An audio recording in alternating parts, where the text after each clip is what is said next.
Stan, here we are with a map of Aldershot, an old one I got off CJ many years ago. And the reason for it is just it's a backdrop. Why not? 'Cause I've got it. And it was near where the bits are for today's video. So if you're a child of the 1970s or 80s or 60s, Sunday afternoons in Britain could be very dull. Oh, nothing was open. So you spent your time playing with your toys.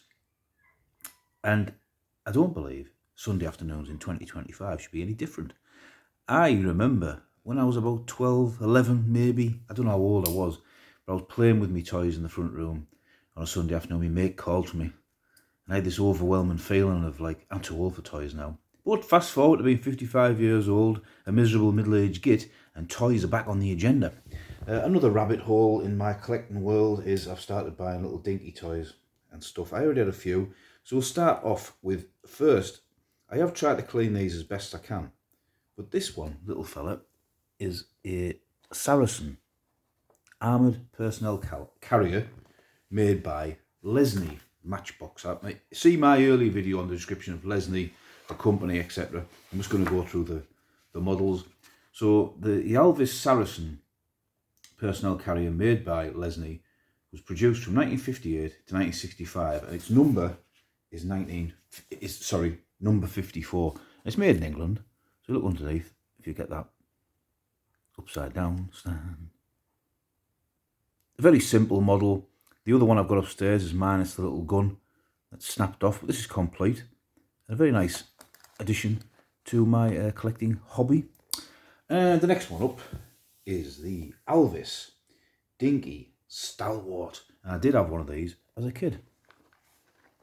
So there you go. So this is based on the Alvis Stalwart British personnel carrier that's amphibious. I believe that doofer on the front there is to push the water aside as it goes through the water, and it had a propulsion system at the back. I'm not sure if it was like some sort of hydro, like pushing rather than propellers. It just pushed the water out like an internal system, something like an impeller rather than a propeller. I think I do remember in the 90s, 2000s, someone restoring one on TV. But that is quite a nice model, very complete. There's a couple of bits of plastic in the back there. You can see more will be explained of that in a minute. But the prices of these like vary quite a lot, to be fair. Obviously, with a box and everything else, you're talking more money, etc. Mint condition. And this model was produced by Dinky from 1972, 1978. We'll try and tip it upside down without losing them little bits of plastic. Oh, wrong way. So we can have a look at the bottom. There you go. And I did get this job lot really cheap, which I will, of course, tell you when I get round to it. Next one up is the Corgi Centurion Mark III.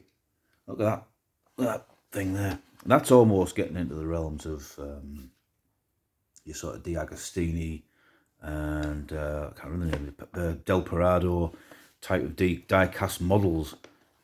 You can see it's quite very highly detailed. The gun's a bit different from the original. That will be apparent in a minute when we get to the fun bit. Armoured Brigade symbols on there.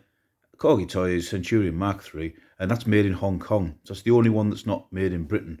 And that is a very complete model. And you sit that on my bookshelf next to me other more adult toys. Apart from that like little plastic thing on the end, it's quite convincing.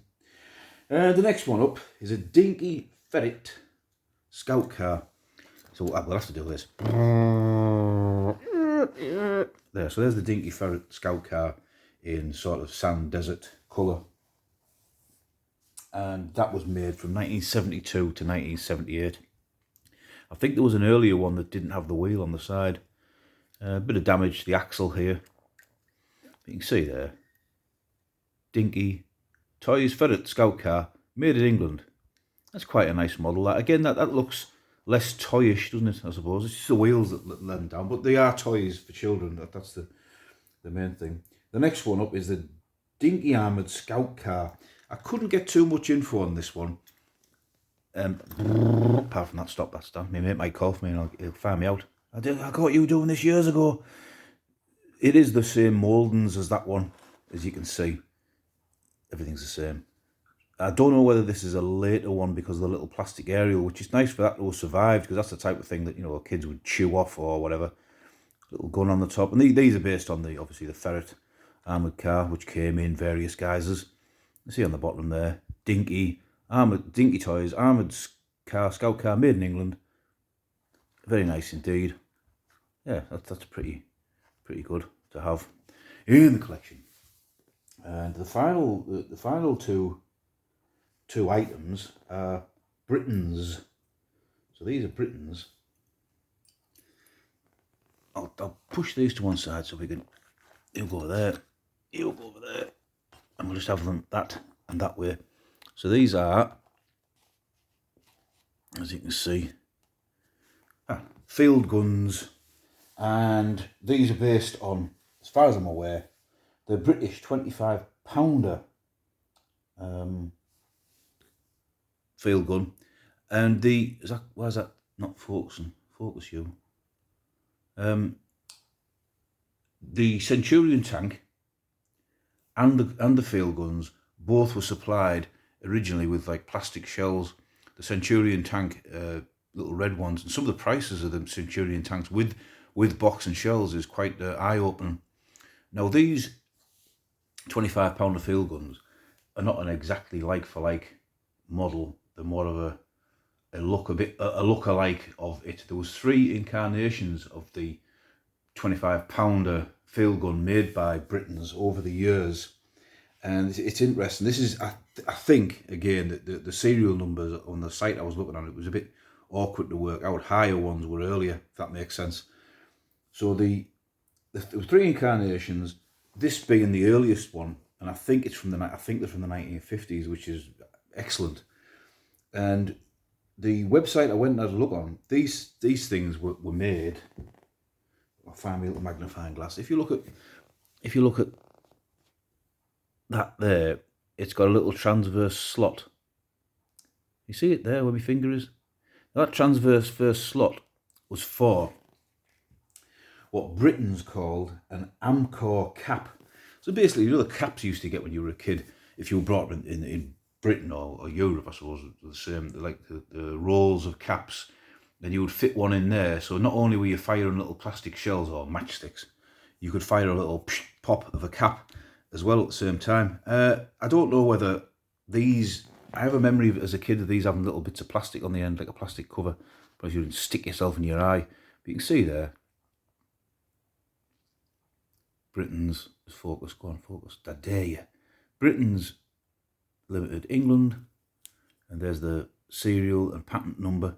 And if you look at the little tyres, Dunlop, England, that's fantastic. Now see the wheel, oh, it's a bit chipped there. Guess who did that? Clumsy knobhead Stan. They were very, very dirty, these, so I give them a clear. I wasn't really aggressive, but both of them lost a little bit of wheel, you see. And I managed to keep them. I'll put them in the back of the Stalwart. I might try and glue them on with a pair of tweezers at one point. All I can think is that the plastic has become very brittle, and especially if these are 1950s or 60s, you know, they're older than I am, so no surprise there. So we've done that. I think that's about that. I say they're all made in England, apart from Centurion tank. Now then, let's have the fun part. Apparently, Britons dropped the cap on the 25-pounder gun, later editions of it in the 1970s, and started putting warnings on the box of the toys. Simply don't point them at anyone, because some of the earlier ones had quite a velocity on them. And the person's website I was looking on, he'd done a firing range, and he was shooting the 3 different incarnations of the Britain's gun, and the 1950s one was was above and beyond the later ones in velocity and distance. So these two actually are different, but I think it's just a weak spring. They made it more of a, I think the 1970s was more of a, you put your little missile in and pull it back and let it go, rather than cock it, so you couldn't leave the gun cocked. So I mean, health and safety, I mean, when I was growing up, we had little spring-powered machine guns that would fire plastic pellets at each other. They could put your eye out, and probably kids did get injured. Whatever your thoughts are on that, I don't know. But what I'll do, I'll take away the non-firing toys. Oh, I suppose, how much, Stan, did you pay for this job lot? I bet you get sick of me saying things like this. I'm not an expert. I do spend a lot of time on eBay looking at stuff. Each one of these models themselves, you'd be happy to pay £5-10 for, wouldn't you? I paid £10, then postage on top, £3, so £13 for these models. I think that's fantastic, especially when you look at some of the prices they're going for. But I'm not doing it to sell them on. I'm doing it simply for the interest, for my own interest, my own entertainment, and show to the rest of the world, I suppose, the people who watch my channels, not many, what I get up on a Sunday afternoon, which is not a great deal. So, you can tell my wife's out, can't you? She comes back, there's knocked coffee all over the floor over there as well. I've cleaned it up. Right, so we'll have a little firing range. We'll have the Centurion in the middle, and we'll have the two 25-pounders like that. Now, what I might try and do here is I'll try and alter the field of view. Right, how's that? Right. Now, where's our deadly ammunition? Safety matches. There's no cats about, don't worry. There's no children involved. No one's going to get hit with anything. No one's going to get hit in the eye. Safety glasses are being worn. Well, my reading glasses. Right, so okay. We will cock the weapon. Load! Put the match in. I mean, I could trim them down. I'm not going to. Watch it. He'll bounce off there and set fire to the settee. Load! And the Centurion has a unique, and this is where the plastic doofer comes in. You push it in. It's a bit like an air rifle, an air pistol, the old-fashioned days. Put that in there. Right. So, there's no elevation on these. So, we'll have a go and see what happens. Right. So, we'll go from the left to right. So, fire one! Fire! Oh, God, I'm easily amused. Fire two! You got to press the aerial. It's not going to work. That didn't go very far, did it? You don't see that. And fire three! Fire! That went so fast I didn't see where that went. Anyway, enough of that stupidity. So, one more time here. There's my wife coming home. She'll catch me doing this. So, there's our little collection of yesteryear's, toys of yesteryear. The things that used to amuse us as children in the 1970s and 80s, etc. in this country, 60s I suppose. And all for the exceedingly cheap price of £10. So keep your eyes out on eBay for stuff like this, because if you don't see them and buy them, I'm going to. Here's my wife, I better go. This is Stan, and I will see ya.